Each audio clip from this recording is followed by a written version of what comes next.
আজ 12ই জানুয়ারি স্বামী বিবেকানন্দের 162তম জন্মদিন।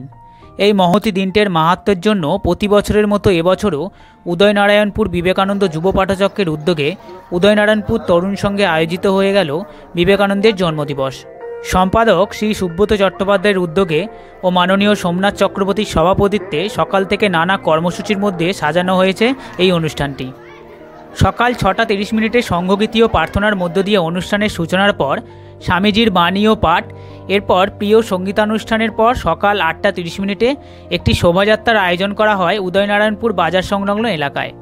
উক্ত শোভাযাত্রায় ছাত্রছাত্রী ও গুণীজনের উপস্থিতি ছিল চোখে পড়ার মতো।